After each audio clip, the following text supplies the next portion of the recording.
Jerome Dishman isn't here today. He's an Android expert. Forehead.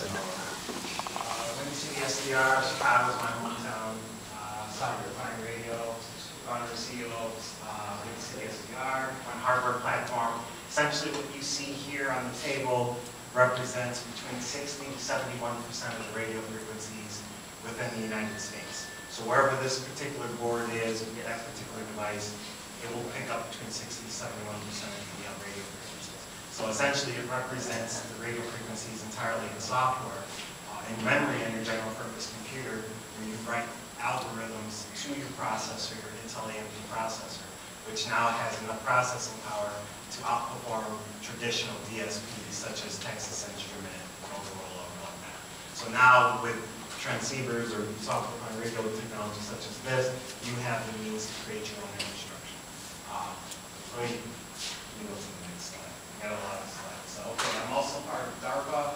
Oh, not DARPA, but two programs that are coming about with DARPA. DARPA-funded Radio Hack RF, ACD, and $200 wireless Swiss Army knife for hackers. Wireless communications will lead to a law beyond security through a security model, protecting communications that has long been considered outmoded in the wired computing world. How many people are using web-encrypted networks, Wi-Fi networks? When it first came out, all of us essentially did. But that was an encryption format that we never should have used because it was weak to begin with. So it never should have been implemented. That's why everybody hacked the hell out of it, and they moved from web to, what is it, WPA.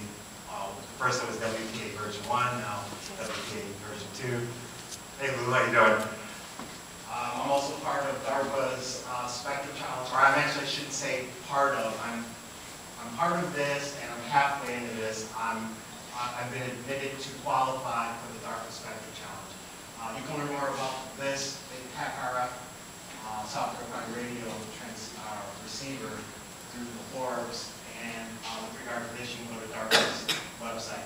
The DARPA Spectrum Challenge essentially is saying, hey, we created these wireless modulation schemes, we created these radios, software radios. We want to see if they really are flood-proof, if people can't, the enemy or whatnot can't jam our communication. So what we're supposed to do is working on shield software-defined radio technology. Somebody else's SDR board, they want us to utilize that technology that the government's utilizing to create software-defined radios. From my viewpoint is, since I know what hardware you're using, the first thing I'm going to do if I'm going to attack you is not use the same hardware. So that's just me. Okay, yeah, I was involved in some commodity stuff, interested in manufacturing these software-defined radio boards here in Chicago, teaching and training people how to create their own PCB boards using software such as Altium. Altium is like an integrated development environment that allows you to create PCB boards and computers or whatever else you'd like. It's fairly expensive. It's about between $5,000 to $7,000, but we can talk more about this in a little bit. But you can design everything. You can design whatever mechanical or electrical thing you want. Been playing with software, radio, hardware, software since roughly 2001. It was so ridiculously expensive back then, the only people who could afford to purchase it was the military, government, law enforcement. Okay. Chicago used to be the world's largest manufacturer of mobile phones. As a matter of fact, Chicago is the city that started the entire United States mobile phone industries. Okay, in Soldiers-Field in the mid-'80s. It was a pickup truck driving around, and it was Mr. Cooper, who was an engineer over at Motorola, designing the big brick phone. We'll get to that next. But the entire mobile phone industry started here in Chicago. Most people who are now coming to Chicago aren't aware of the previous history. We also used to be the world's largest futures and options exchange. No longer. Next slide. Okay, motivation for software radio. Per the book, this particular text, dedication of this text is to revision public interest and visions, the resulting affordable, robust, high-quality radio platforms at lower and more predictable costs that makes resources available towards other public priorities. This individual is named Dr. Joseph Matola. His first publication, he's amongst the first to coin the term software radio, where you didn't have to utilize dedicated hardware radios to be able to facilitate whatever your wireless modulation needs were. So first he came out with this book. It was like $170 at the time. I still have it on my bookshelf. Then he came out with Cognitive Radio, where it allows you to create lists, artificial intelligent type software, where you can say, software radios where it'll say, hey, on this frequency, it's busy, let's go to the next frequency, okay, it's free, send communication. So that's partially kind of what cognitive radio is.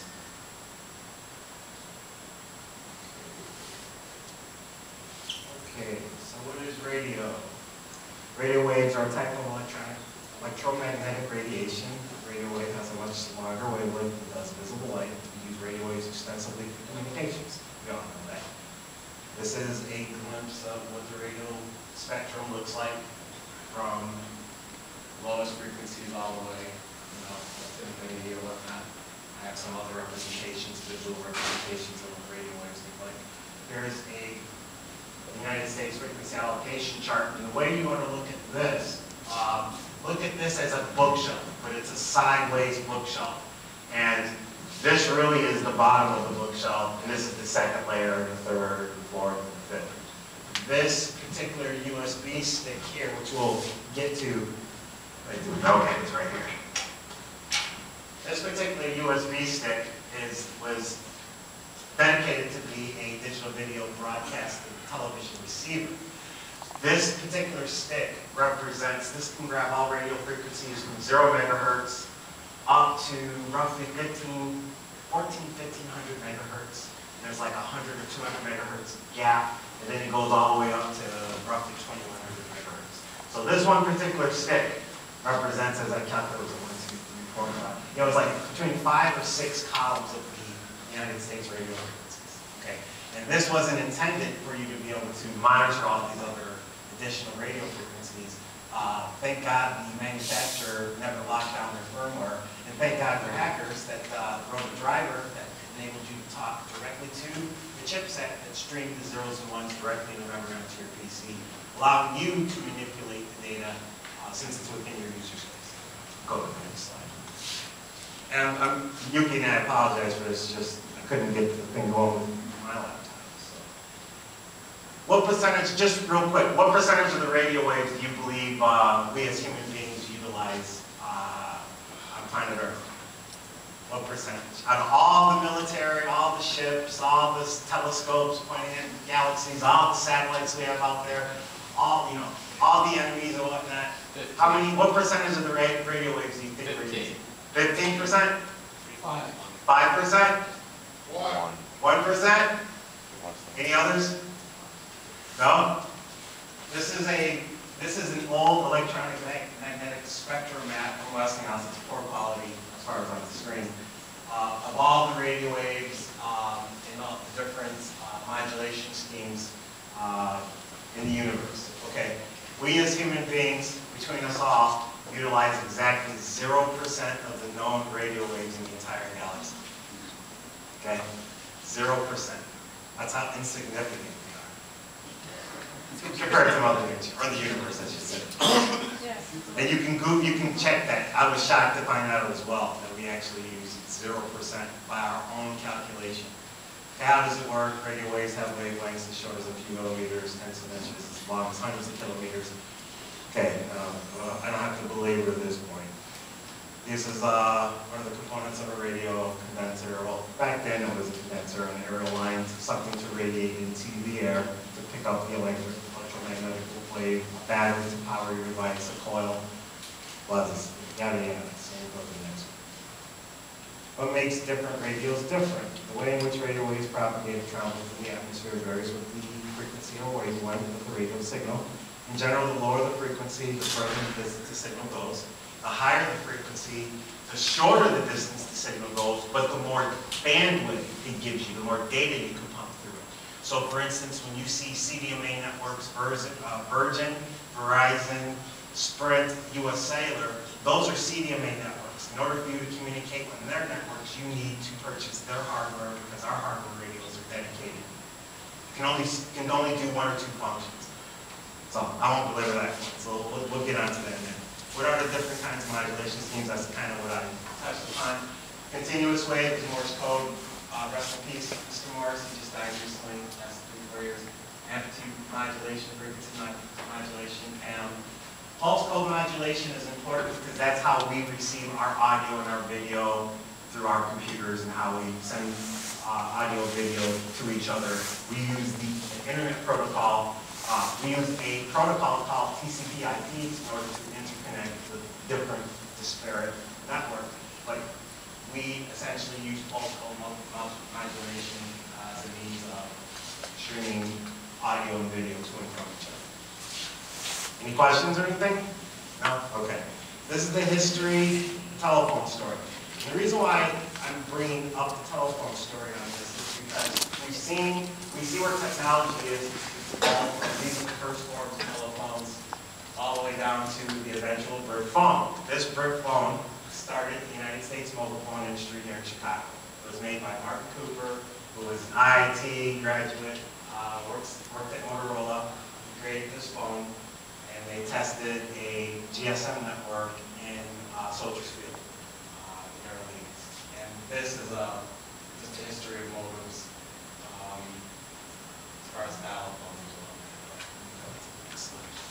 This is just another representation. This slide is just another representation of our electromagnetic spectrum and the many devices that we utilize to access it and some of the outputs of the technology that we use when we access radio waves, X-ray machines, stuff like that, tagging, brain waves.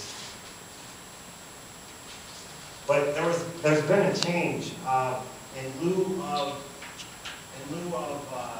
Dr. Mottola, the individual I showed you earlier.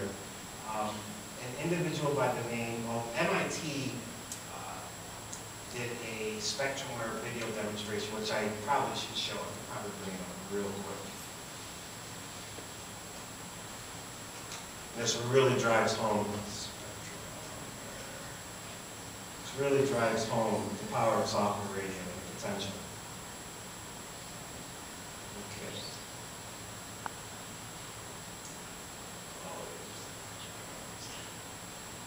Hopefully it won't download too slow. It's coming.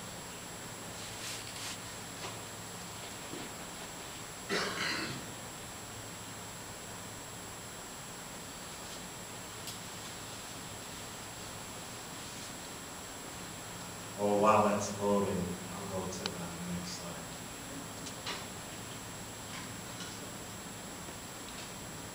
Okay. Our new Bose, significance of the Bose family to the software-defined radio industry. I'm Mark Bose, everybody's heard of. Okay, well.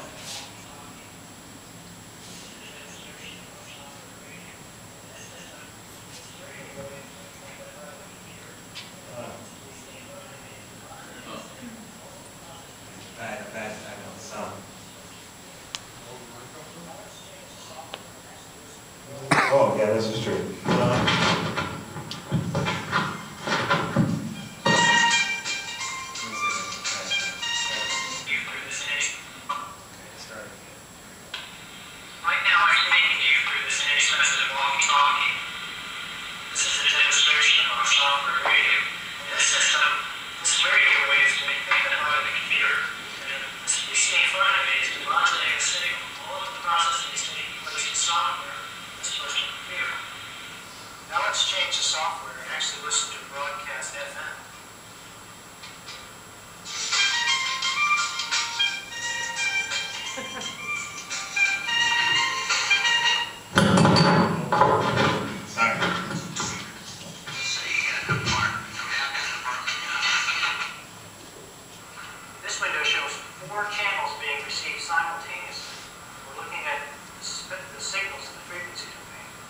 This bottom display shows a cordless telephone. In the upper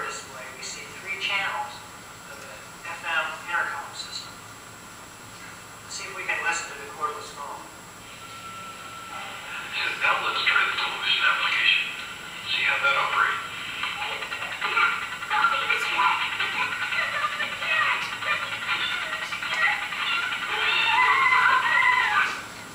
Okay, now I'm going to listen in to see if I can hear any cellular telephone signals out there.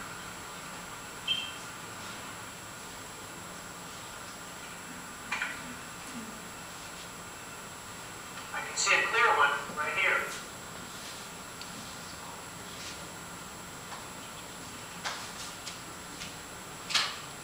Let's try to listen.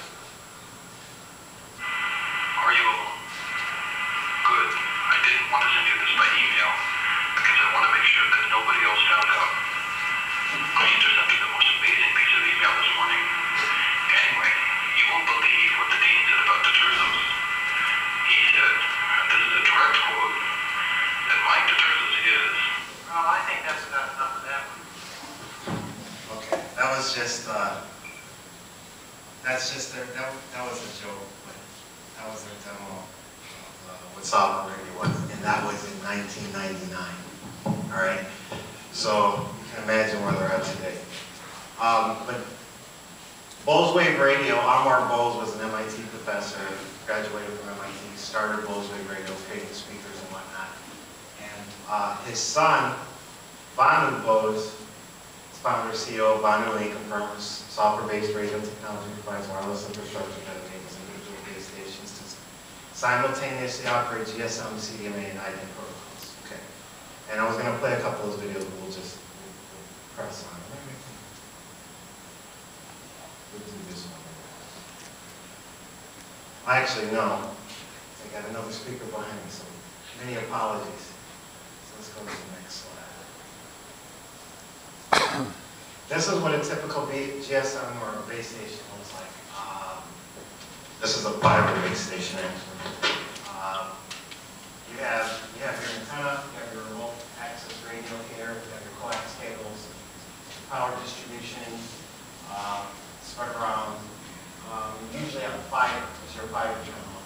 And when you're dealing with radio waves, any latency to the human ear, 100 milliseconds, anything less than that, we're saying the service is crappy or whatnot. We don't want to purchase it. So this is traditionally, or not traditionally, but this is the way existing infrastructure works right now. Sorry. I was trying to turn mine for some reason. Oh, okay.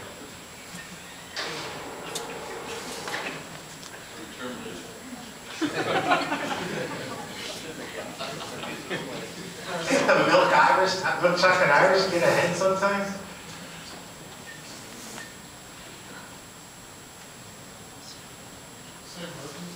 Yes. Did you ever find out what the light bulb did in the old time? I haven't looked. I haven't checked that.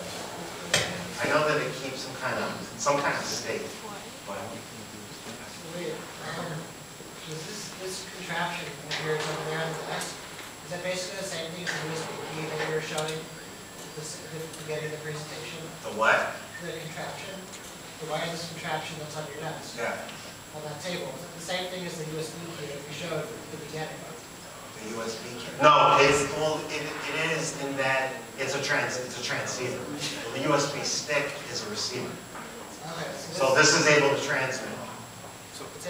it's able to receive too. Yes. The transceiver is able to transmit and receive. Transceiver. So basically for $300 you could do everything on the USB stick and The USB stick is an honest to goodness hack. It's $10 to $20 for the stick. The hack RF device is something yet to be put out to the public by DARPA. So both the USB stick and the hack RF device, the $300 device, and this little USB stick, both of them are receivers. And what you see on the table, the contraption as you call it, it's multiple input, multiple output transceiver, wide band transceiver. So which grabs roughly 60 to 71% of the radio.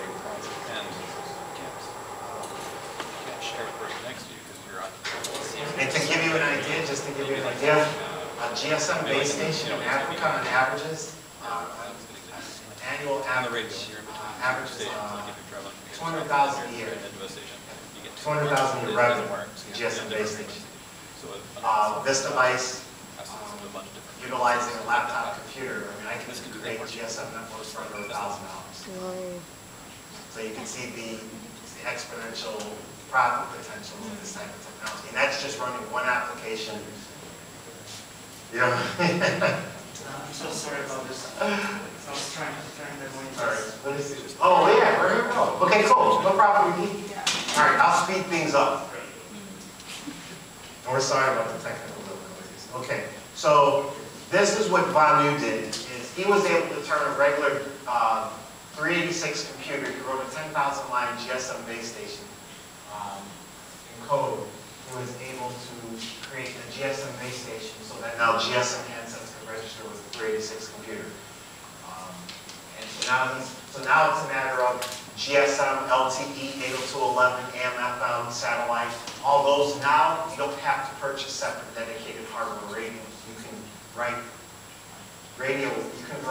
algorithms that create radios entirely in software to talk to your processor, to talk to your software-defined radio transceiver. And that's the significance of this. And just to give you an idea, what it looks like in black and white is this is a traditional GSM base station. Okay, like right now our phones are connected to something like this, somewhere on top of the building or in the sub-basement. And they have the fiber optic cables running up and down to the basement of the building. But what Von New did is he replicated this by a 1U server. But this is actually a 2U server. And I think it cost them like $3,000 or $4,000 back then.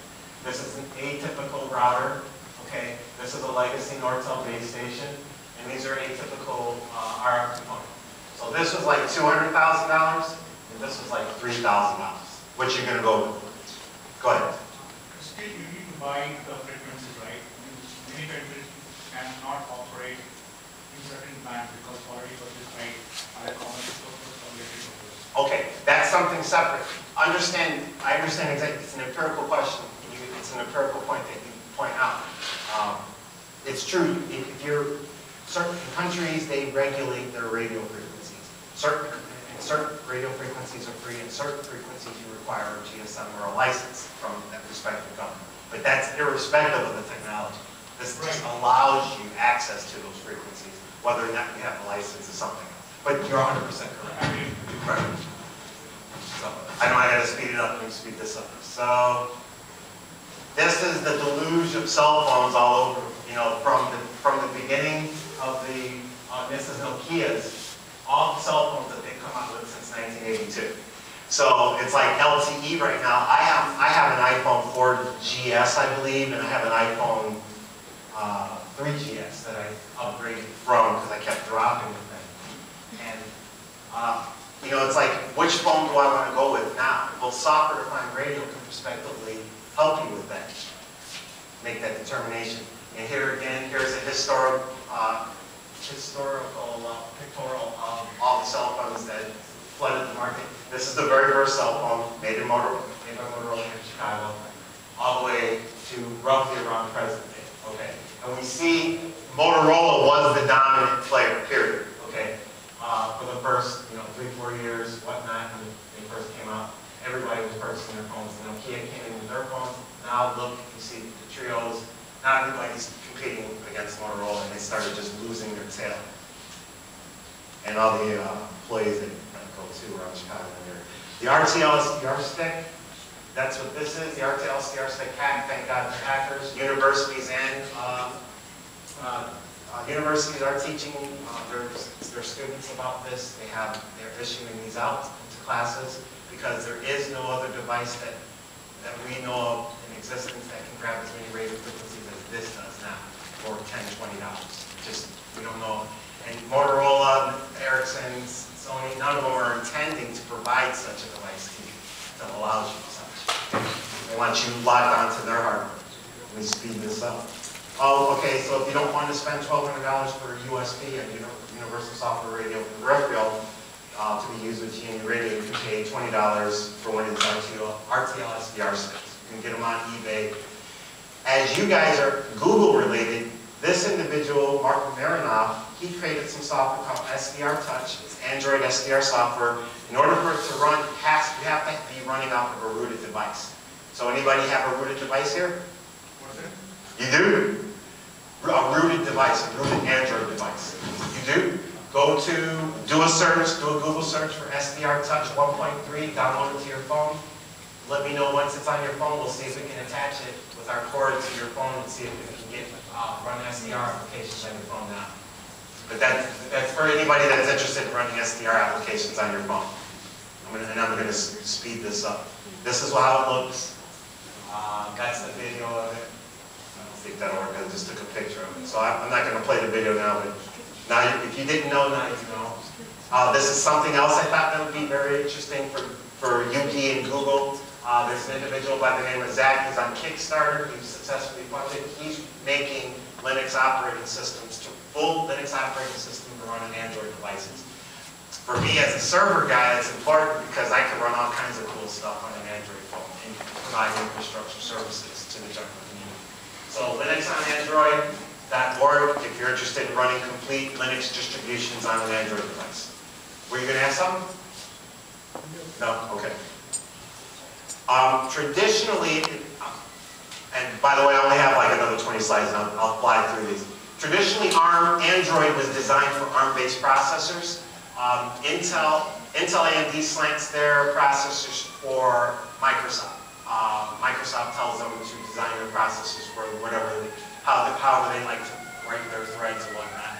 And Android has pretty much been designed around Android. And Snapdragon is Qualcomm's proprietary ARM processor, which they're pretty good at. The thing with me with regard to ARM or Intel is now Android's able to run on Intel processors, and that's the direction I'd like to see Android go, because as we know, there's something called Moore's law, but we'll get to that next. This is a picture of my board, a block diagram. It grabs 400 megahertz to 4.4 gigahertz. I have dual transceivers here. These are the ADAC, this is the FPGA. This is my USB chip. It spits out the data. It receives the data from these 2 points. Receive channel A, receive channel B.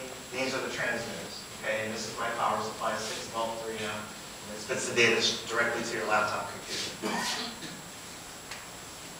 Which, by the way, my board coincides with what Google just recently filed with the FCC for the 2500 megahertz to the 2600 megahertz frequency. They're trying to create their own wireless proprietary protocol.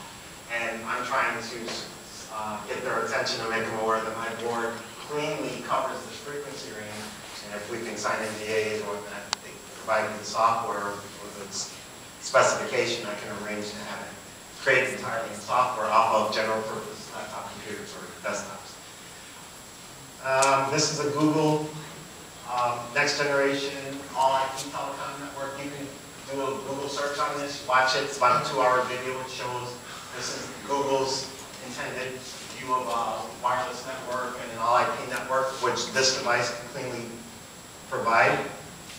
This is a open wireless network by Yakai Beckler. He's an Israeli professor who talks about open source economics on TED Talk, talking about how today we as human beings have the tools available to us to create what was once done by central authorities, Motorola, Ericsson, essential entities, Sears, whatever, Ford.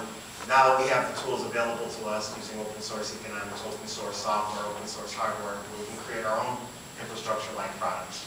Okay? And let me just, almost done, 10 more slides. This is traditionally what a cell site looks like. Okay? Got to climb up the pole, all the antennas and whatnot.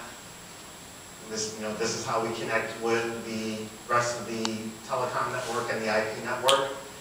This is an example of what I'm going to be putting together. My transceiver sitting here, okay, a low-noise amplifier, duplexer, general purpose GSM antennas, can have a backhaul antenna, a wide angle, Yagi. This can be a 1U server. This can be a GSM base station. This can be a CDMA base station, an LTE 4G base station. It all depends upon which software you're running on your general purpose computer and what frequencies your software-defined radio transceiver is able to receive and transmit on. Okay, and you want your hardware to always be as basic as possible. You want to move away from dedicated hardware, where every time there is a new waveform, a new modulation scheme, you have to purchase new hardware. Like right now, in order for me to take advantage of LTE 4G, I have to purchase a new handset or new smart device to be able to just take advantage of LTE 4G. And all LTE 4G really does is it gives you a mobile IP address on the cellular network for your device. You can't even do voice over LTE. It's just to give you broadband speed on a mobile network or your mobile device so you can get closer, faster speeds for the internet. Okay? But other than that, all your RF infrastructure, you want it to be as generic and as inexpensive as possible for you to access. Remember, to access 0% of the radio waves. You want to try and access as much of the radio spectrum as possible, as least costly as possible. Okay, and this just gives you an idea how many telephone calls different architecture can handle. ARM-based processors don't have the processing power of Intel AMD CISC-based processors, but or I should say ARM-based processor, what they are solid on is low power consumption. That's why we're seeing an explosion of mobile devices because of the ARM processors. They give you Intel AMD Moore's-like processing power at way lower processing consumption. That way we get longer battery life on a mobile device.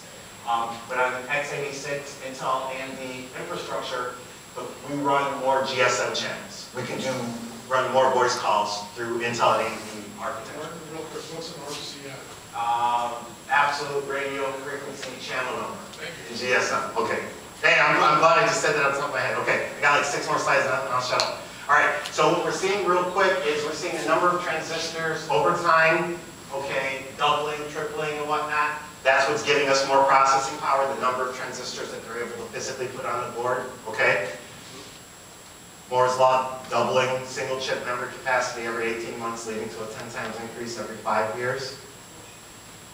Okay, and as we see our wireless standards, as our physical infrastructure, our physical components are coming into fruition in the year 2000, between 2005 and 2010, USB 3.0 came out, USB 2.0 came out in 2000. We're seeing that this is a map of Moore's law. We're seeing that as wireless modulation schemes get rolled out, we're seeing that the wireless modulation schemes are following Moore's law.